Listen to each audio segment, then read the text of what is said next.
सवाल आएगा कि सरकार ने कहा कुछ, नोटिफिकेशन में है कुछ और वो कुछ और रहा। दूसरा सवाल है कि जब 24,599 वहाँ पे क्वालिफाइड हुए और यहाँ मेरिट लिस्ट आया तो यहाँ पे भी 24,598 है, और अगर हज़ारों बाहर हैं तो हज़ारों अंदर जो आए हैं वो कौन है, क्यों आए, किस आधार पे आए, किसने उनको अंदर किया। और उसके बाद जब हम लोगों को ये दिखता है कि कई सारे अभ्यर्थियों को फ़ोन कॉल्स गए सरकार के नाम पर, बीएससीबी के नाम पे सेक्रेटेरिएट की तरफ से कॉल कर रहे हैं। वो हो सकता है कि कोई फेक हो, कोई दलाल हो, बेल्ट्रोन की तरफ से, तरह तरह कईयों को फ़ोन कॉल्स गए। उसमें से एक आज हमने शेयर भी किया, एक कॉपी, कंप्लेंट की कॉपी हमने शेयर की, कॉपी दिखाएंगे प्लीज, जहाँ पे कि एक कैंडिडेट ने विजिलेंस में शिकायत की कि मुझे फलाने नंबर से फ़ोन आया है ये कहते हुए कि आपका जो एस्टेट आपने अप्लाई किया है उसकी सारी डिटेल्स बताते हुए कि आपका नाम ये है, आपके पिताजी का नाम ये है, आपका पता ये है, सारी चीज़ें, और ये कि 1 लाख रुपया आप दीजिए और ये रिश्वत की मांग। कईयों के साथ ये सब हुआ। अब विजिलेंस में जब कंप्लेंट गया तो उस पर भी सरकार अपने तरफ से कार्रवाई करने की बजाय जिसने कंप्लेंट किया उसके ऊपर ओनस डाल रही है कि आप FIR करेंगे तब ना हम लोग कुछ देखेंगे।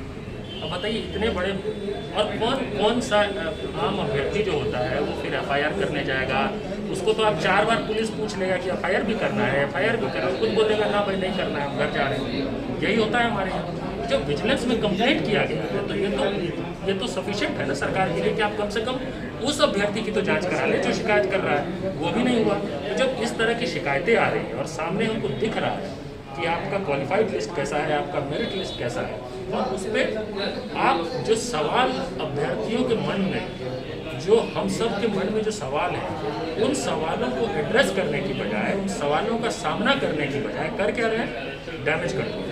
कैसे कर रहे हैं डैमेज कंट्रोल? जो बाहर हैं उनको मिल जाएगा, जल्द ही उनकी भी नियुक्ति होगी, चिंता ना करें। यानी बहलाने फुसलाने। फिर जिनको अंदर लिया गया है वो 2011 स्टेट वाले हैं जिनको अंदर दिया है। ये हमारे साथ 2011 स्टेट वाले जितने समूह हैं वो सब हैं, सब आपको बता देंगे कि किस 2000 के। वो तो खुद 10 साल से लड़ाई लड़ रहे हैं, उनकी लड़ाई तो सबसे पुरानी है, सबसे संघर्ष सबसे मजबूत है एक मायने में, जो अभी तक अन्याय झेल रहे हैं। तो क्यों शिक्षा मंत्री झूठ बोल रहे हैं, क्यों डैमेज कंट्रोल कर रहे हैं?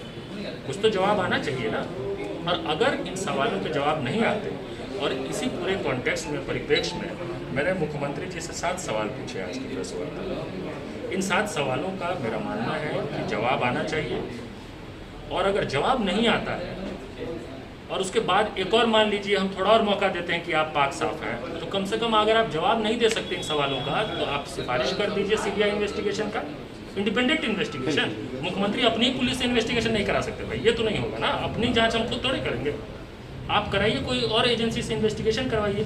अगर आप इन्वेस्टिगेशन की सिफारिश भी नहीं करेंगे, सवालों के जवाब भी नहीं देंगे, इसका मतलब तो आपने ही किया है गड़बड़ ज्यादा। और अभी जो हमको प्रथम दृष्टिया घोटाला लग रहा है, वो हो सकता है कि आने वाले समय में ये स्पष्ट हो जाए कि घोटाला ही था, भर्ती घोटाला ही था जो सामने आया है। ये था जिसको लेकर आज हमने। मेरा नाम अनुपम है, मैं युवा अल्लाह बोल का संस्थापक हूँ, राष्ट्रीय अध्यक्ष हूँ, और ये जो प्रेस वार्ता थी ये युवा अल्लाह बोल की तरफ से आयोजित हुई थी। ये डॉक्टर अखिलेश हैं, ये युवा अल्लाह बोल के राष्ट्रीय परिषद से। नॉर्मलाइज क्वेश्चन पूछिए सर, आपसे नॉर्मलाइजेशन के ऊपर बात करेंगे। ये जो नॉर्मलाइजेशन की जो प्रक्रिया है, जिसमें जो मेरिट वाले छात्र हैं वो बाहर चले जाते हैं और नॉन मेरिट वाले अंदर आ जाते हैं, तो क्या इसको रखना चाहिए, हटाना चाहिए? इससे मतलब छात्रों के भविष्य के साथ खिलवाड़ हो रहा है, क्या लगता है? देखिए, कुछ भी अगर हो रहा है तो वो ट्रांसपेरेंट होना चाहिए। ये लोगों को लगना चाहिए कि मैं क्यों बाहर हुआ हूँ और मेरे से कम नंबर लाने वाला क्यों अंदर आया है, ये क्लियर होना चाहिए ना। मतलब प्रोसेस में ट्रांसपेरेंसी होनी चाहिए। प्रोसेस में ट्रांसपेरेंसी होनी चाहिए, क्योंकि कई मतलब मेथड्स है कैलकुलेशन के। वो मतलब जैसे CGPA है, GPA है, परसेंटाइल है, तो अलग अलग मेथड्स हैं दुनिया में जो कैलकुलेट करते हैं मेरिट को, लेकिन वो ट्रांसपेरेंट होता है उनका कैलकुलेशन सिस्टम। जैसे IIT गेट का आप देखेंगे तो आपका स्कोर कार्ड के पीछे उसका कैलकुलेशन सिस्टम लिखा हुआ रहता है, कौन सा फॉर्मूला पे वो कैलकुलेट करते हैं। तो वो सारा चीज़ अगर ट्रांसपेरेंट होगा तो किसी के मन में कोई तरह का कन्फ्यूज़न नहीं रहेगा। और वो जो हम लोगों का अभी शंका हो रहा है, ये इतने सारे जो लोग अभी आंदोलन कर रहे हैं कि मतलब ये गड़बड़ी हो गई, तो उससे तो कम से कम बच सकेगा। सर, अपना नाम बताएं। डॉक्टर अखिलेश। जैसा कि आपने देखा, अनुपम जी और अखिलेश जी जो कि इसके बारे में बता रहे थे, ये सभी जानते हैं कि एसटेट परीक्षा में धांधली हुई है, और धांधली के बाद सभी लोगों के फ्यूचर के साथ खेलवाड़ किया जा रहा है। सरकार इन सभी के फ्यूचर के साथ खेल रही है, जो कि बहुत ही गलत है। और छात्र लगातार इस बात को लेकर के विरोध कर रहे हैं, विरोध प्रदर्शन कर रहे हैं। हमारे एक छात्र साथी हैं एस्टेट के, जो कि मेरिट में आने के बाद भी इस परीक्षा से बाहर हुए।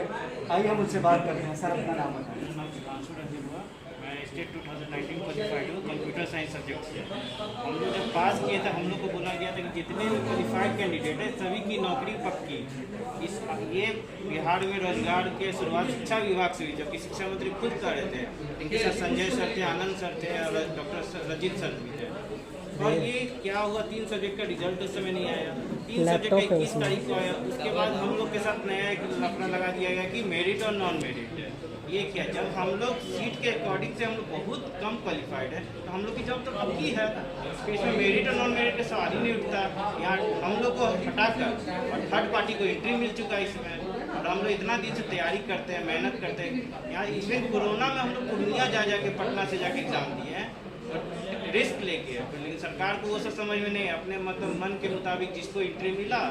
कोरोना में जब परीक्षा देने गए थे तो वहाँ भीड़ कैसी थी? भीड़ बहुत भीड़ थी, वहाँ के कोई भी नॉर्म्स में कोरोना का पालन नहीं हो रहा था। इस बात को बिल्कुल गौर से सुना जाए और समझा जाए कि जब परीक्षा ली जा रही थी एस्टेट की तो उस वक्त भीड़ का ख्याल सरकार को बिल्कुल भी नहीं था। और अब जब इस परीक्षा में धांधली हुई है और इसके विरोध में छात्र जब सड़क पे उतरे हैं, तब सरकार को पेंडेमिक का ख्याल है और छात्रों को ये कहा जा रहा है कि आप ये जो प्रदर्शन कर रहे हैं ये पेंडेमिक एक्ट के तहत आता है और आप पे कार्रवाई हो सकती है, जो कि सरासर गलत है।